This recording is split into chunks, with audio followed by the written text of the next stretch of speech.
बिस्मिल्लाहिर्रहमानिर्रहीम। अस्सलामु अलैकुम। I am Salim Murad, your math teacher. Dear students, आज हम लोग चैप्टर नंबर 13 की रिव्यू एक्सरसाइज 13 डिस्कस करेंगे बेटा, और इसमें क्वेश्चन नंबर 1 to 3 डिस्कस करेंगे। क्वेश्चन नंबर 1 में है बेटा, answer the following questions. Answer the following questions. तो फर्स्ट क्वेश्चन है बेटा, what is meant by the group data. Group data से क्या मुराद है, ग्रुप डाटा का क्या मतलब है। तो बेटा ग्रुप डाटा जैसा कि मैं आपको बता चुका हूँ, हमने किया भी सही बेटा, फ्रीक्वेंसी डिस्ट्रीब्यूशन बनाया 13.1 में।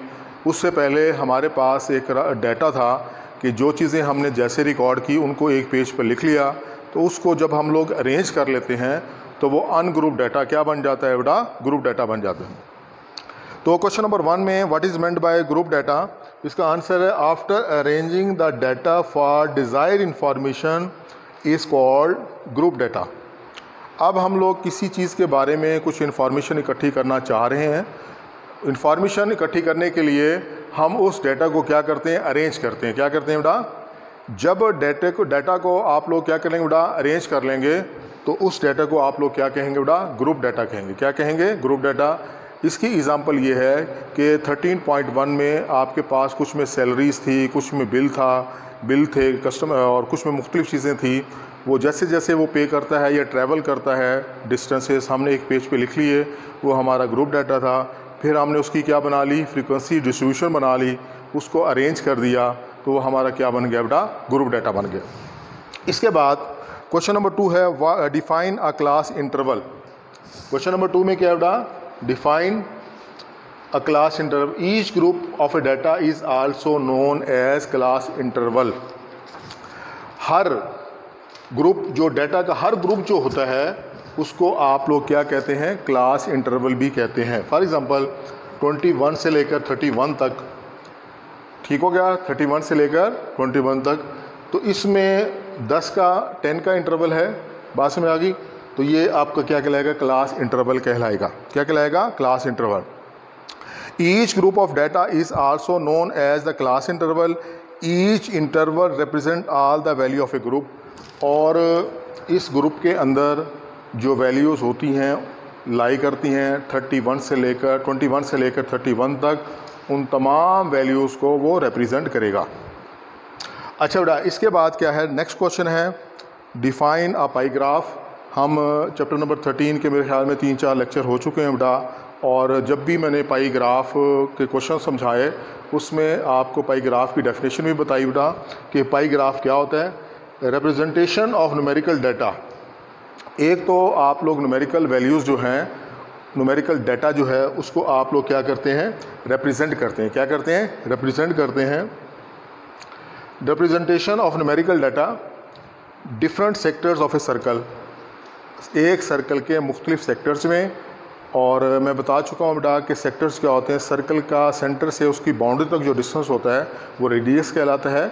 2 रेडियस ले लें और उसके दरमियान एक आर्क जो आएगी, और उसके अंदर जो खाली जगह होगी या जो एरिया होगा वो उस सर्कल का सेक्टर कहलाएगा।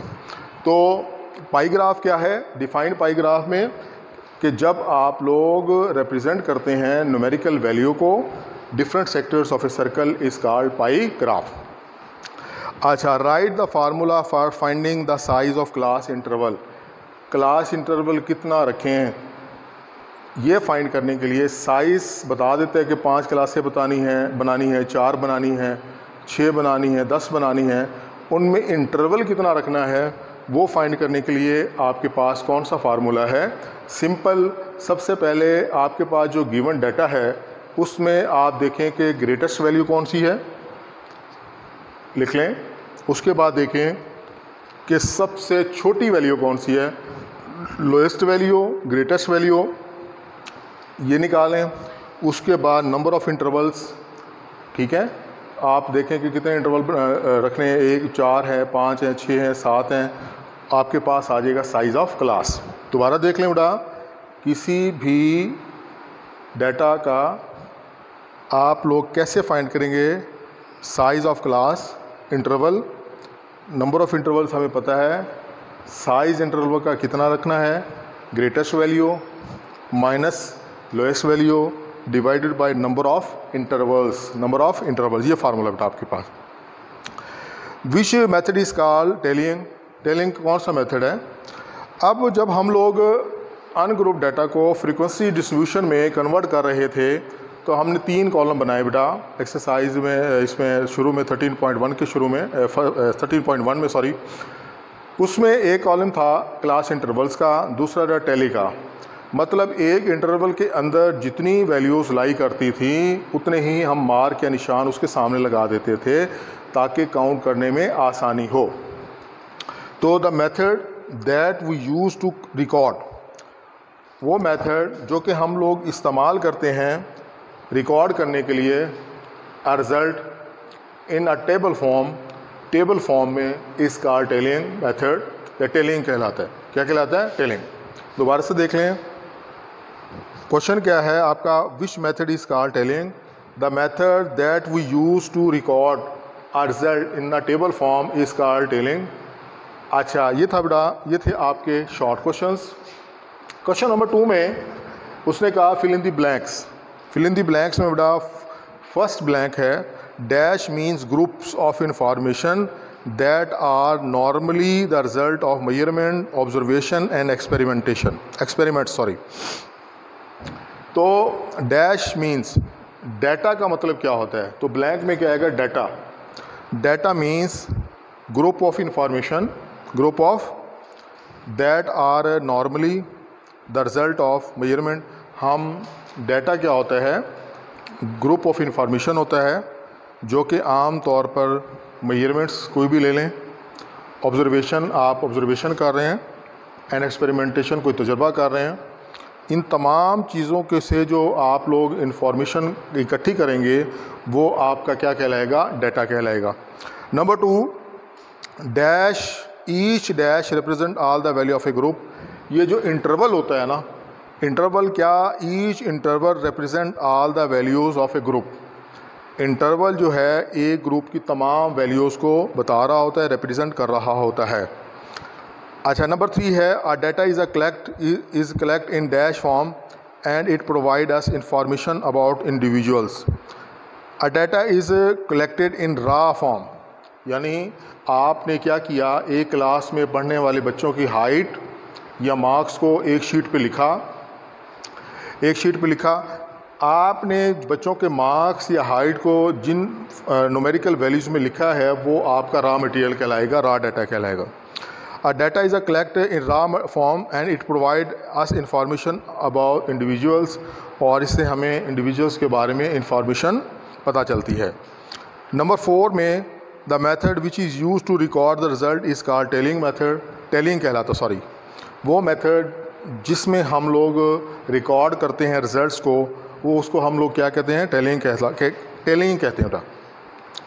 नंबर 5, अब the greatest value of class interval is called upper limit. अब यहाँ पे जैसे कि मैंने ये लिखा हुआ है 31 और 21, इनमें 2 वैल्यूज़ हैं, एक छोटी वैल्यू है और एक बड़ी वैल्यू है। जो बड़ी वैल्यू होती है एक इंटरवल की उसको आप लोग क्या कहते हैं? Upper limit. क्या कहते हैं? Upper limit. इसमें 31 क्या है बेटा? अपर लिमिट है। अच्छा, इसके बाद number of values in a class interval is called. अब जब हम लोग मार्क्स लगा रहे होते हैं टेली वाले खाने में, जितने वो मार्क्स होंगे उसके सामने थर्ड कॉलम में हम एक नंबर लिख देते हैं जो कि उसकी फ्रीक्वेंसी कहलाती है। क्या कहलाती है बेटा? Frequency. The number of values in a class interval is called frequency. Number 6, 7 the representation of a numerical data in the form of disjoint sector of a circle is called pie graph। ये तो बेटा आपको याद हो गया होगा कि जब आप लोग न्यूमेरिकल वैल्यूज़ को क्या करते हैं? रिप्रेजेंट करते हैं in the form of disjoint sectors of a circle, एक सर्कल के मुख्तलिफ सेक्टर्स की फॉर्म में, वो क्या कहलाता है बेटा? आपका पाई ग्राफ कहलाते हैं। तो बेटा ये आपकी फिल इन द ब्लैंक्स ही दोबारा से एक में आएगा। फर्स्ट में आएगा आपके डाटा, सेकंड में आपके पास क्या आएगा बेटा? इंटरवल, थर्ड में आपके पास क्या आएगा? रॉ और टेलिंग, अपर क्लास, फ्रीक्वेंसी, और 7th में क्या आएगा बेटा? पाई ग्राफ। आप बेटा इनको बुक पर एहतियात से फिल करेंगे और निशान लगाएंगे बेटा। इसके बाद है बेटा क्वेश्चन नंबर 3 क्वेश्चन नंबर 3 में tick the correct answer, tick the correct answer. अब पहली जो है बेटा MCQs है, in pie graph the central angle measures 90 degree, 180 degree, 360 degree और 240 डिग्री। तो बेटा फर्स्ट ब्लैंक का जो आंसर है वो क्या है बेटा 360 डिग्री है। जैसा कि आप लोग जानते हैं कि एक सर्कल को जो हम डिफरेंट पॉइंट्स में डिवाइड करते हैं उसको हम लोग क्या कहते हैं बेटा एंगल कहलाता है। और एक सर्कल के अंदर जो एंगल्स होते हैं बेटा वो किसके बराबर होते हैं 360 डिग्री के इक्वल होते हैं। नंबर 2, इन क्लास इंटरवल, मैंने साथ क्लास इंटरवल भी लिख दिया बेटा 12 से लेकर 53 तक। In class interval the upper class limit is, जो सब बड़ी वैल्यू होगी इंटरवल में वो क्या कहलाएगी अपर, और जो छोटी वैल्यू होगी उसको हम लोग क्या कहेंगे लोअर कहेंगे। क्या कहेंगे बेटा lower. 53। Number 3, in class interval 7 to 15 the lower limit is called 6, 7। Lower इसमें ये मैंने लिख दिया बेटा इंटरवल के अंदर जो बड़ी वैल्यू होगी अपर कहलाएगी और जो छोटी वैल्यू होगी उसको आप लोग क्या कहेंगे लोअर क्लास बाउंड्री कहलाएंगे, लिमिट सॉरी। अच्छा इसके बाद है बेटा ये मैंने साथ साथ लिख दिया है। नंबर 4 में in a group data greatest value is 21, lowest value is 3। ये मैंने लिख दिया G greatest value, L lowest value 3। अच्छा इसमें नंबर ऑफ़ इंटरवल कितने 3 हैं, साइज़ इसमें 6 का है। तो अब इसमें देखें कि 21 में से मैं माइनस करूं, अगर 21 में से 3 माइनस करूं और डिवाइड करूं 6 पर,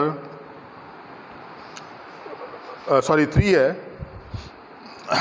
3, तो 21 में से अगर 3 को मैं माइनस करता हूं तो आंसर आएगा 18, और 18 को अगर मैं 3 पे डिवाइड करूं 3 6 आर 18, तो आंसर किसके इक्वल होगा बेटा, तो साइज़ ऑफ क्लास 6 के इक्वल होगा। तो इस तरह से बेटा ये आपको question number 3 tick the correct answer मुकम्मल हुआ। आपने इसके मुताबिक ही आंसर बेटा टिक करना है बेटा अपने MCQs को। डियर स्टूडेंट्स, रिव्यू एक्सरसाइज 13 का क्वेश्चन नंबर 1, 2 और 3 आपको समझ आया होगा। अगर कोई बात समझ ना आई हो या वजाहत तलब रह गई हो तो आप व्हाट्सएप ग्रुप में डिस्कस कर सकते हैं। अल्लाह ताला आपका हामी व नासिर हो।